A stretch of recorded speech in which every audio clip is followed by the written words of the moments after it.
Good afternoon. My name is Sally Berkery and I'm the Managing Director of CW UK. Thank you so much for joining us this afternoon. Many of us have been buying our beauty products online during the lockdown, as we have discussed in our various webinar sessions over the past few weeks.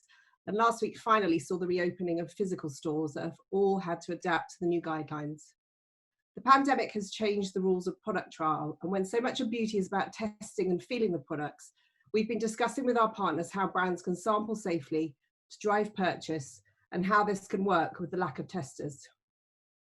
Today, in what will be the first of many discussions around sampling, trial and retail, I'm really delighted to welcome Jonny Grubin. He's the founder and CEO of SoPost, the product sampling platform and one of the UK's fastest growing technology companies. A serial entrepreneur, Jonny launched SoPost in 2012. And the company now powers the online product sampling for hundreds of brands in 14 different countries. Jonny's responsible for setting the company's strategy and product roadmap, as well as developing key partner, customer and stakeholder relationships. And he's uniquely placed to spot the changing trends of sampling in this post-COVID world. Please ask questions in the Q&A panel at the bottom of your screen, and we will address these at the end. Without further ado, over to you, Jonny. Looking out the window right now and very jealous of those people who seem to be heading off to the park to have a glass of rosé. So particular thank you for taking the time to join us here. And I hope that the sun stays shining for the next few hours at least. I want to start off the webinar by sharing some background on myself. Not because this webinar is about me or about SoPost, but I hope that it provides some useful context around who I am and the type of insight that I'm sort of positioned to provide today. So like Sally said, my name is Jonny and I'm the founder and CEO of SoPost. We've been building an online product sampling platform for the past 8 years. And the reason why I set the business up was that through my work with brands, with other marketing technology platforms, the one thing that really stood out to me was that pretty much every brand was sampling one way or another. And the more that I looked at what these brands were doing, the more I became convinced that fundamentally, it really worked. You know, the one thing that seemed to be consistent was that when brands could get the right product sample to the right person, it always seemed to convert. So that was all well and good. But the more that I looked at what brands were doing, I really just became convinced that nobody was truly maximizing the impact that each sample had. Because a lot of the sampling that was being carried out was very badly targeted, which meant that there was a lot of product wastage, which isn't great from an ROI perspective, but it's also terrible for the environment. The second thing that I saw was that it was really difficult for brands to capture any data about those people they were sampling to, which meant that you couldn't really do anything after that sample had been given away. You couldn't remarket to consumers, you couldn't build a relationship with them. A lot of the time, you didn't even know who they were. And the third thing, and probably the issue that stood out the most for me, was that everyone told me that their sampling had performed incredibly well. But when we tried to dig into the measurement behind that, it became clear very quickly that that insight was not based on data and metrics. It was pretty much always anecdotal. But despite those challenges, everything I saw pointed to this idea that if you could get the right sample to the right person, it really did convert. And so everything that we focused on doing with SoPost was about helping brands get physical product samples into the right people's hands in a way that solved for those challenges around the lack of targeting, the poor data capabilities, and the lack of data-driven insights off the back of it.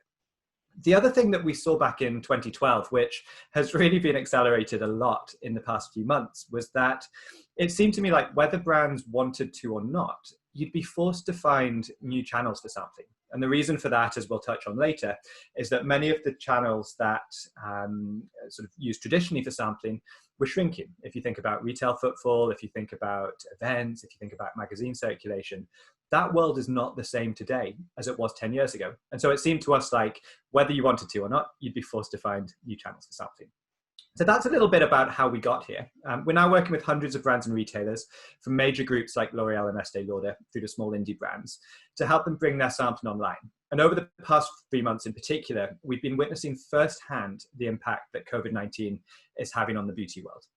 So over the next 15 minutes or so, I'm really hoping to share some of these insights with you, along with best practice recommendations for how to sample effectively in today's environment. And like Sally said, after the presentation, we're going to open up to a discussion. And please don't be afraid to ask questions. This isn't an event where everyone sees you putting up your hand. You should have access to the Q&A box at the bottom of the screen. Nobody will know who's asked the questions, so please do engage if you have anything. And given how good the weather is outside, I think it's fair enough for us to offer, on behalf of SoPost, a bottle of rosé to the best question that comes through. So hopefully that's a good enough incentive to get involved. So now that my introduction's out the way, it's probably worth touching on why we're even talking about sampling.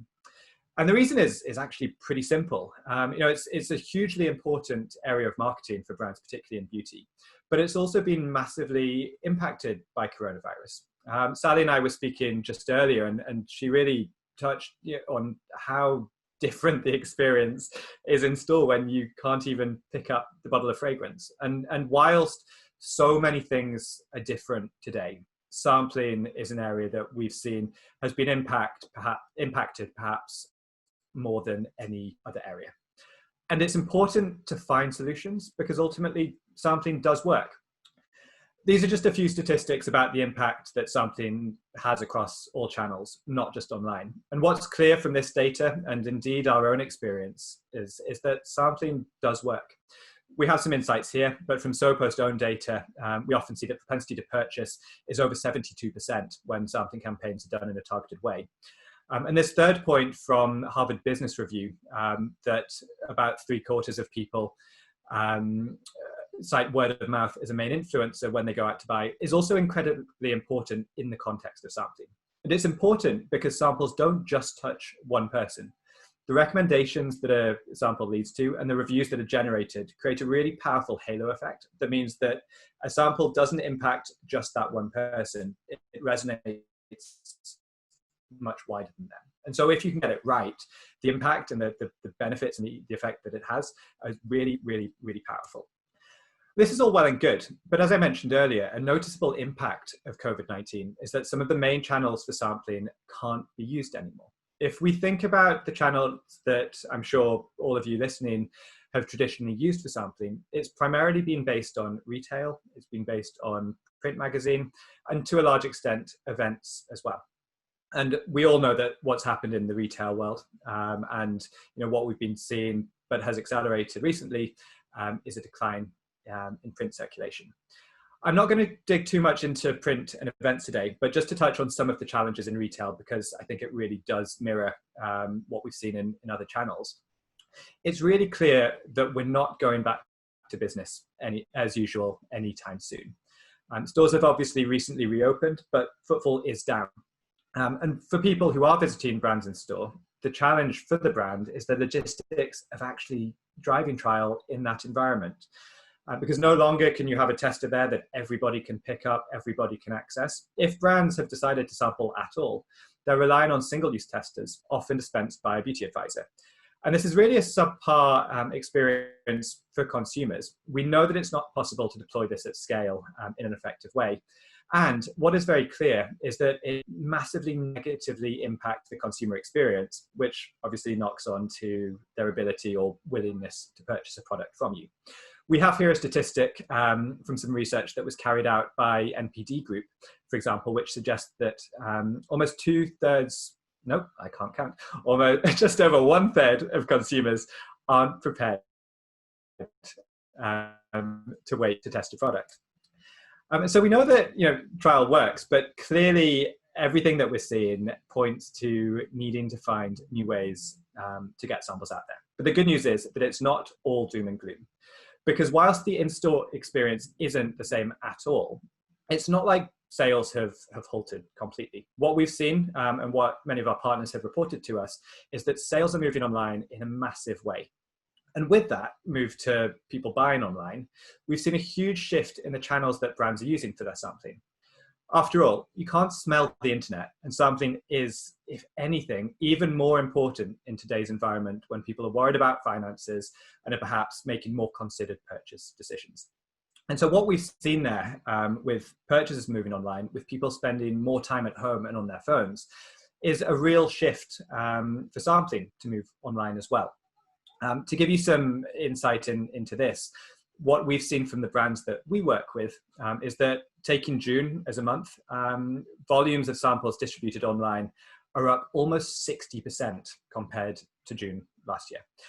So what is very clear to us is that brands aren't simply putting a pause on sampling. They recognize the importance of it, and they're really innovating to find new ways to get their samples out there. In addition to the volume of samples that brands are distributing online massively increasing, we're also seeing a lot of innovation and willingness from brands to try new things. For example, about a year ago, we saw most of the sampling would run primarily through social platforms like Facebook and Instagram, and there was a heavy reliance on influencers. We've seen a lot of this has grown very rapidly, but alongside it, we've seen a huge sort of increase in the platforms and the websites that brands are using to get their samples out there. Because no longer is it exclusively about Facebook, Instagram, and influencers. Brands are now leveraging Snapchat, they're using Pinterest, they're partnering with YouTube. And what has been particularly exciting to see as well is that many brands are now experimenting with entirely new methods like sampling through video on demand apps and integrated into display advertising. And what we've also been seeing is huge engagement with e-sampling from both retailers and publishers. I mean, this is really beneficial for brands because it means that you can stand on their shoulders, on the shoulders of the retailer or the publisher, to leverage their audiences and in some cases shared resources across sort of reach to consumers, or by bundling multiple brands' products together with a retailer-led proposition. Even in the past few months, we've been helping a number of retailers reallocate their samples because, of course, they have huge allocations that had been intended for retail stores. They've been moving those samples online in a way that allows consumers the ability to try multiple products in one place. For the retailers, it's proved to be a really important shift for them because it allows them to still talk to their consumer without having them in a physical retail environment. But it's given them additional benefits around things like data capture, additional insight, and also the ability to very clearly pull them back into an online retail experience once those samples have been delivered and once the consumer has had a chance to try. And for brands, these retailer-led programs are proving to be very beneficial as well, because what it means is that a brand no longer has to fund everything themselves necessarily, and they no longer need to have access to their own audiences. And these collaborations have allowed brands to activate much faster, and they've also allowed them to sample at a higher volume than they otherwise may have been able to. So for sort of any brand that is sort of thinking about how to drive trial online and maybe doesn't have access to their own audiences or doesn't have massive media budgets, I'd really urge you to speak to the retailers that you work with and have them look at how they can take their sampling online to drive effectively a sort of win-win for everybody involved. And then the third party that we've really been seeing has adapted to this changing landscape is publishers, because print circulation is declining, and what we've seen alongside that, and alongside the sad decline in online media spend that has been happening recently, is a much greater willingness to engage with online sampling. Two examples of this that I just wanted to touch on recently are one initiative led by Marie Claire, who announced the other day that they're launching the Marie Claire Beauty Draw in a month or so's time, which will allow brands the ability to sample directly to a very qualified, very engaged audience of Marie Claire consumers. And then the second example to point to is an initiative, this isn't a plug, I promise, really just an example, but an initiative that we have rolled out with Hearst magazines in the UK, whereby brands can now sample through a display advertising unit. And what this means is that an engaged consumer on a Hearst title can request a product sample from that brand without ever leaving the content. So it's massively engaged with sort of high quality content, and this ability to drive sampling based on the context and based on the relevance to that consumer is generating a lot of sort of return down the line. And there's some even more good news, which is that consumers are really engaging with online. Again, what we've been seeing is that media spend associated with online sampling campaigns is running at about 25 to 30% of what it was. And so again, this is allowing brands just to run with higher volumes because they can stretch their media budget much further than they otherwise would have. So this is allowing brands to firstly sample at high quantities, but it's also allowing brands to dip their toes in, test a lot of different ideas, and then scale up on the initiatives that they find are working. So that's a really key benefit, the fact that media spend is a lot lower right now than it typically has been. The second thing, which is massively important when we think about how sampling can be used to drive sales, is that from our own internal data, we're seeing that the click-through rates to purchase following that trial experience are significantly higher than they otherwise have been. Our benchmark data from post-trial purchase emails that we send is that we expect between 4 and 6% of people who receive a sample to then click through to purchase. With some of the retailers that we've been partnering recently, they've seen click-through rates of around 30%. Yes, 30, not 13. So it's huge, and I think it points to the fact that people are spending much more time at home and not commuting, not traveling out to pubs and stuff like that, and they're engaged. They're engaged with good experiences, and if you give them a product that they like and you make it easy for them to click through and purchase, people are really receptive to that right now. And what's really clear to us is that online has always worked, but it's performing incredibly well right now. And I think it would be safe to say the results that brands are seeing and have been seeing in the past few months are probably higher than we've ever seen in the 8 years that we've been doing this. And so online is working. And as other channels are shrinking, I would highly recommend looking at leveraging the internet as a channel to get those samples out to your target consumer. And if it is the internet that you want to be looking at, there are really 5 different things that I think you should be considering as you build up that strategy. So I'm going to talk through these individually, but very quickly just to cap them off now. The first one is the type of sample that you choose to distribute. The second is the activation method.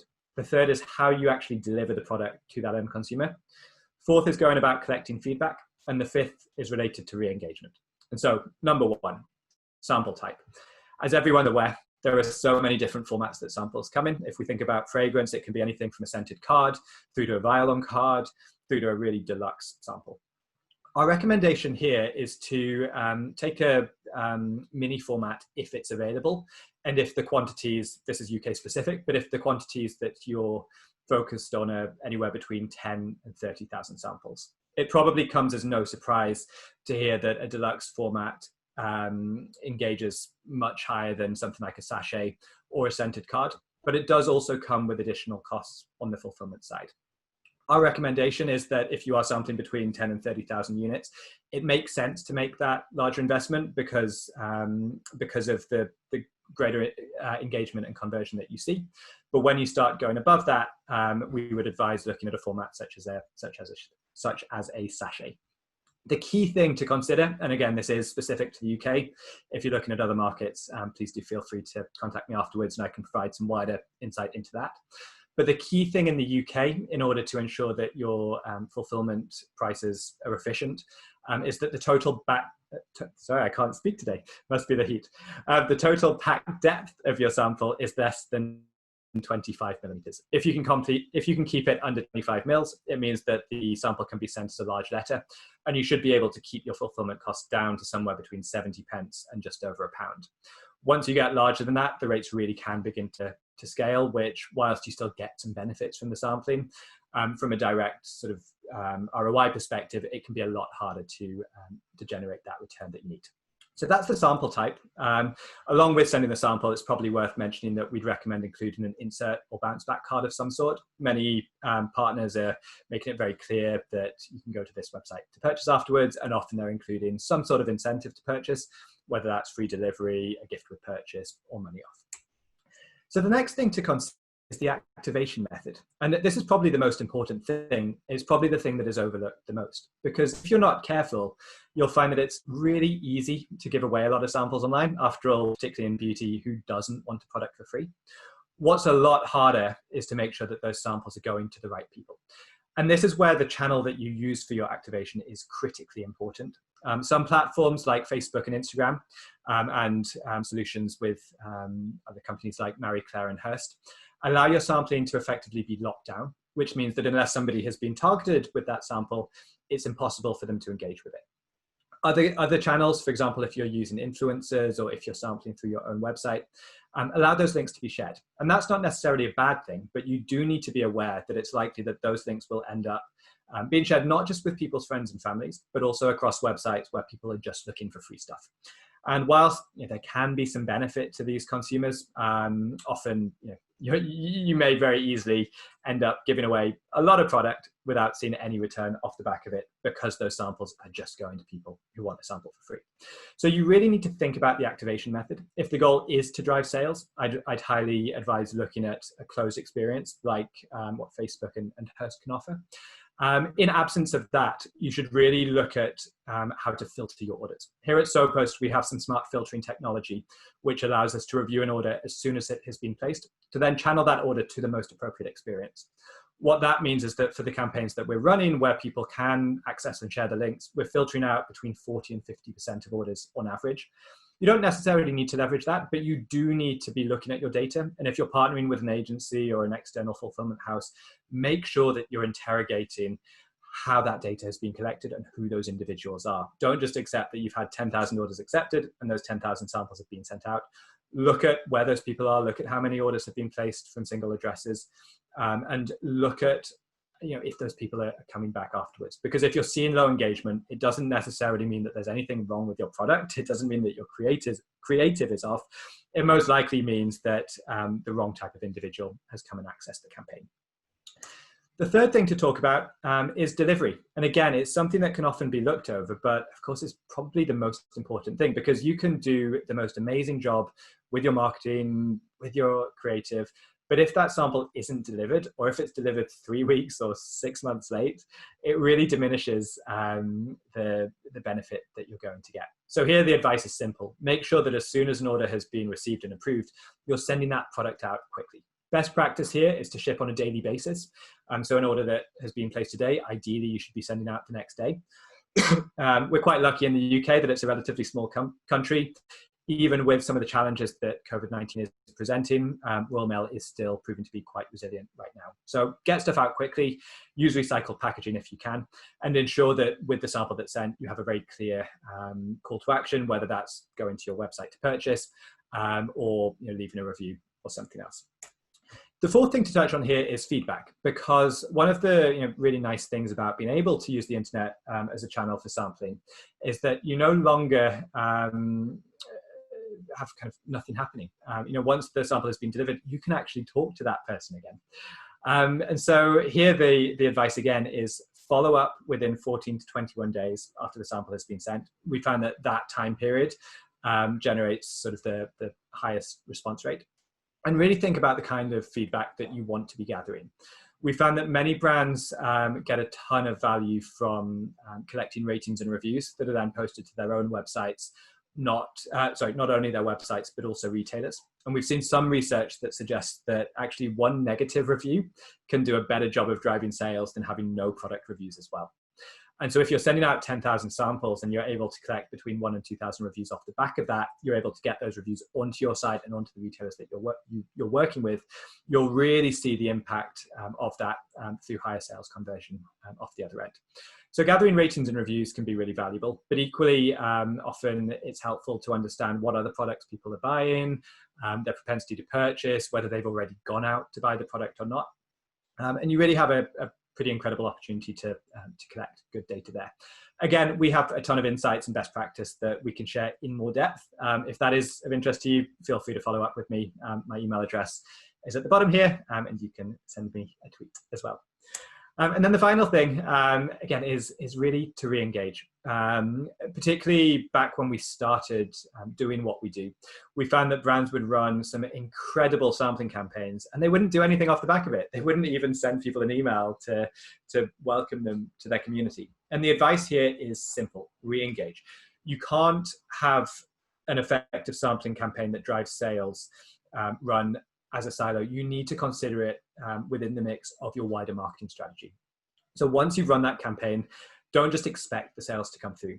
Add people to your CRM database. Think about how you're going to introduce them to your brand. Can you take some data and retarget them on Facebook and Instagram or other channels to pull them through to purchase? You need to look at this as part of your sort of broader marketing strategy, not as a silo that you think is going to generate incredible results overnight. But when done well, and when you get the type of sample, you activate properly, your fulfillment is good, you collect the right feedback, and you engage with people, what we've been seeing is that sampling really does perform. It's always performed, but when we think about the world that we're currently living in, when we look at the channels that are and aren't performing, the internet presents a very real opportunity for you to still reach your target consumer. And my view is that now is probably the best time ever to start sampling online, because like I mentioned, consumer engagement is high, media costs are low, and it's just a very incredible opportunity to get out there and get samples into people's homes while they're sat around and quite frankly, probably really look forward to receiving something nice in the post. So I've spoken for a little longer than I was planning to. I think some of the heat might have got to me, but I'm going to stop sharing my screen now, and I'm going to take a look at the Q&A tab to see what we've got. And just a reminder that there will be a bottle or two of rosé flowing to the best question. So if you do have something in mind but haven't posted it yet, please do so. All right, so first question that has come up. With all the available digital channels and platforms available to sample through, is there one that you would recommend above all else? And where do you see the best conversion?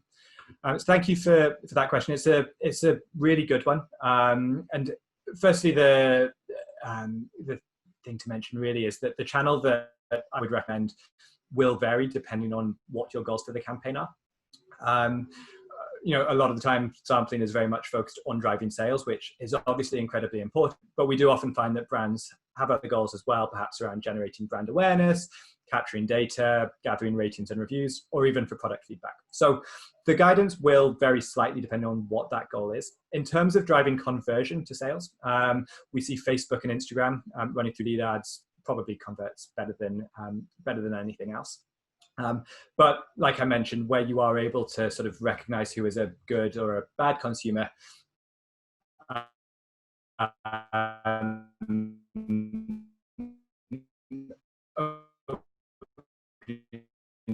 to put influencer front, because we've seen sort of a huge sort of range of results here.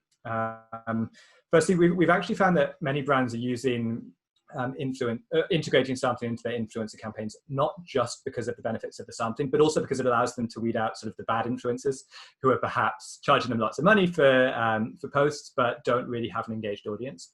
And what the sampling allows them to do is actually see how valuable they really are. But with influencers, we found that some can drive much better results than others. It's not necessarily the sort of massive influencers that always drive the greatest conversion. And one strategy that you might want to consider, whether you're working with influencers or whether you're running through Facebook, is testing working with multiple parties. So don't have just one influencer, don't have just one ad format. It's possible to review this stuff as you go.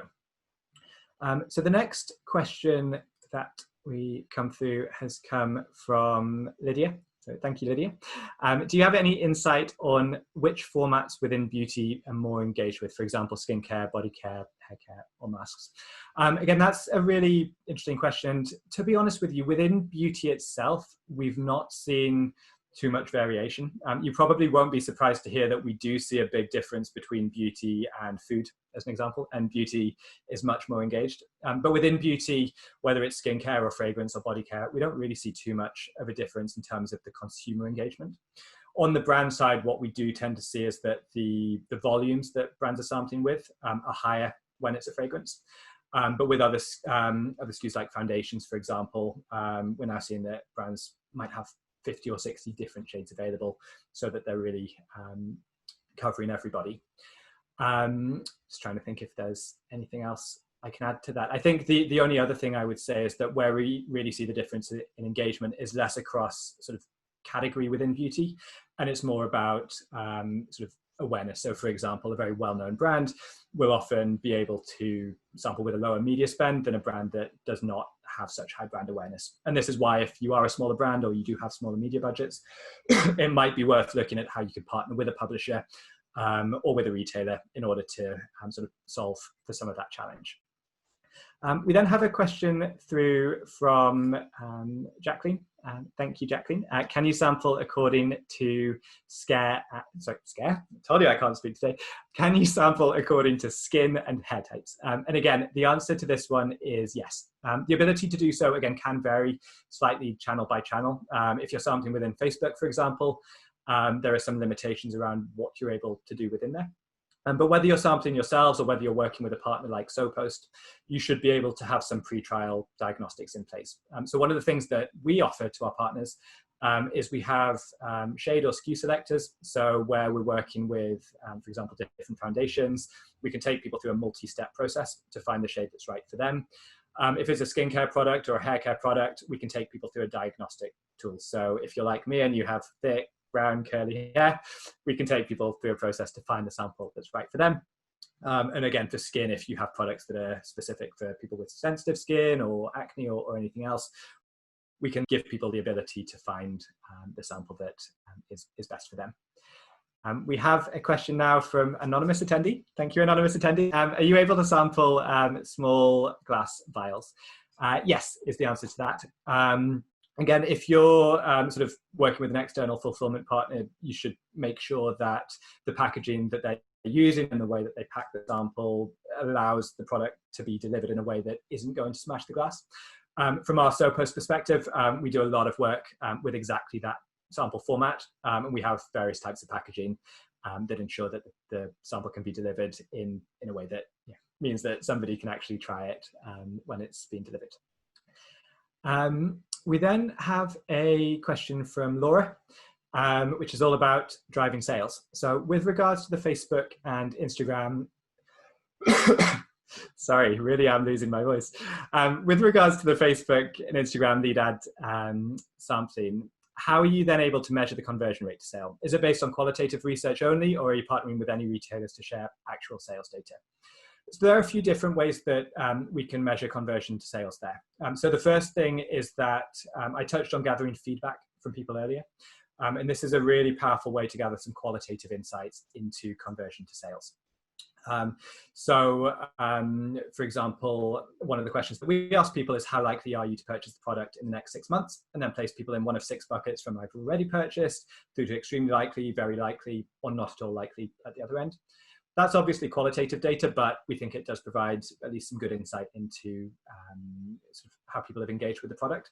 But it is possible to gather more quantitative data as well. Some of this will depend on your setup, but just to give you some examples, we partnered actually not too recently now, but we partnered on a campaign with Philosophy, the skincare brand, and Feel Unique, the online retailer. And because of the close partnership there, there was actually a pixel placed on the retailer's checkout. What that allowed Philosophy to do was actually measure in a quantitative way the sales that were generated through that specific channel from the sampling campaign, and they found that they had a 3.2 times ROI there. With other brands that we've worked with where they own their own e-commerce and they have their own physical bricks and mortar stores, they've been able to measure the online conversion with similar sort of pixel tracking. And offline, they've leveraged a Facebook solution called their Store Visits API to see the impact that the sample has had on driving sales in store. And for one of the examples that I'm allowed to sort of point to there, they reported to us just from those 2 channels that they could track an ROI of over 7 times. And the other thing that we've done is in the UK, we've partnered with an organization called IRI with for a number of campaigns. They have access to the in-store sales data from companies like Boots and Superdrug. And with that data, they're able to run match market tests to sort of show what impact, if any, a campaign has had on driving sales. That data has been really valuable, but perhaps it's perhaps less beneficial today when footfall isn't as high as it once was. So thank you for that question, Laura. We now have another anonymous question. And how many samples would you recommend for a campaign? So this answer is UK specific, because to a large extent it can be dependent on the size of the population. And very broadly speaking, in the UK, I'd look at sort of between 10 and 20,000 samples as a good ballpark to be starting with. That said, we've seen campaigns run from anywhere from a few thousand samples up to hundreds of thousands. And when you're thinking about how many samples you should be sending, you should really keep in mind what the format is. So if you are working with a sachet or a scent seal, you really need to be sending much more than that in order to have the impact versus a deluxe sample.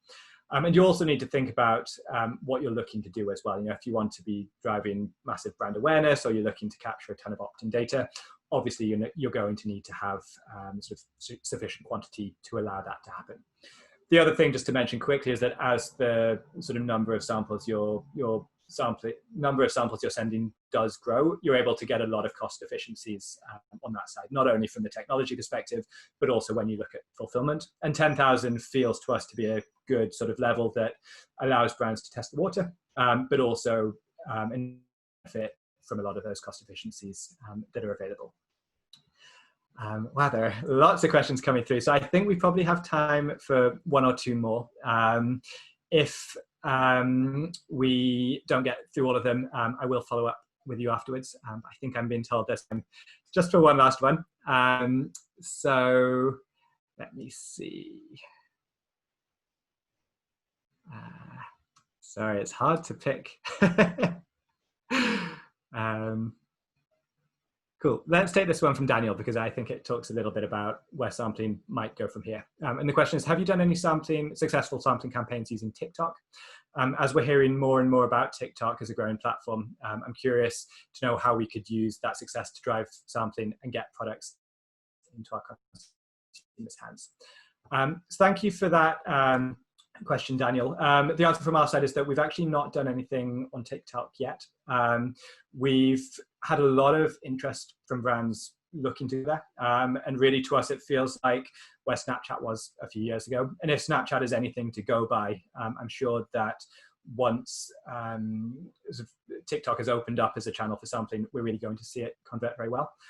From conversations that we've had with a couple of people there and from what we've been reading in the press, it seems like they're really working quite hard to build out their sort of marketing and partnerships capabilities. So right now, today, unfortunately, I can't say that I've seen any successful campaigns on TikTok. All I would say is watch this space, because I think you are going to begin to see some really interesting things happen there, not just in sampling actually, but across sort of what brands are doing in general. So I think with that, I'm going to leave it there. I feel my voice going a little bit, and I'm sure you might want to be getting out into the sunshine. But there are a number of questions that haven't yet been answered. We are going to take those, and I'll try to follow up with you personally after this call. If you do have any other questions, or you'd like any further insight or sort of guidance from me, please feel free to send me an email. You can reach me at Jonathan, spelled Jonathan, at SoPost.com, and I or one of my team will be able to follow up with you. So with that, I'd like to say thank you again for taking the time to join today. I hope it's been an informative session for you. And also thank you to Sally and everyone at CW for facilitating these sessions. I know that we have often been used to getting together at an event, but I think these formats have proven to be really valuable, and hopefully it allows more of us to access than might otherwise be the case. So thank you again, and I'm looking forward to following up with everybody again very soon.